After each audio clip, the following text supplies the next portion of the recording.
Queridos amigos, estamos iniciando hoy, como siempre, con la palabra del Señor que nos ilumina, que nos ayuda, que nos da aquella fuerza necesaria para hacer todo nuestro camino, como siempre, de santidad.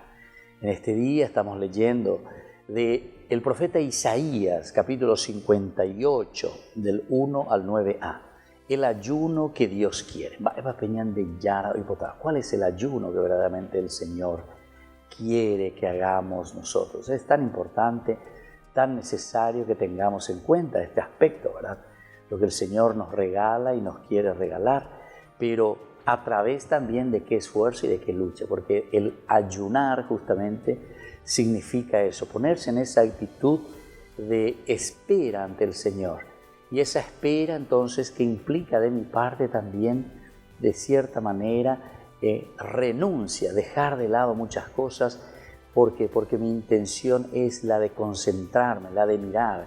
Dios está cerca, Dios está llegando, tengo que prepararme. Es la preparación profunda entonces del corazón, del alma, ante un Dios que está llegando a nuestra vida y a nuestro corazón. Dice el Señor así: grita con voz fuerte, no te contengas, alza la voz como una trompeta, denuncia a mi pueblo sus delitos, a la casa de Jacob sus pecados. Consultan mi oráculo a diario, muestran deseos de conocer mi camino como si fuera un pueblo que practicara la justicia y no abandonase el mandato de su Dios. Me piden sentencias, desean tener cerca a Dios y no abandonan sus pecados. ¿Para qué ayunar si no haces caso? Mortifíquense. Miren, el día de ayuno buscan su propio interés, maltratan a sus servidores. Miren, ayunan entre peleas y disputas, dando puñetazos sin piedad. No ayunen como ahora, haciendo oír en el cielo sus voces.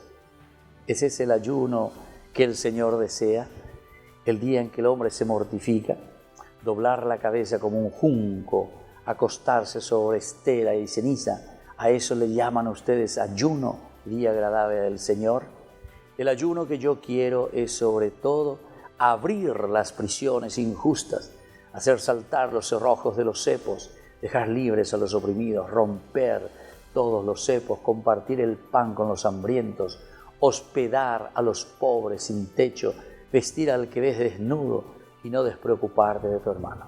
Queridos hermanos, eso es lo que hoy el Señor nos está pidiendo. Tampoco hace falta mucha explicación, ¿verdad?, de lo que el Señor hoy directamente en este tiempo de Cuaresma nos está pidiendo. Seamos más humanos, porque la presencia de Dios nos lleva y nos abre siempre a los que nos necesitan, a los que están a nuestro alrededor.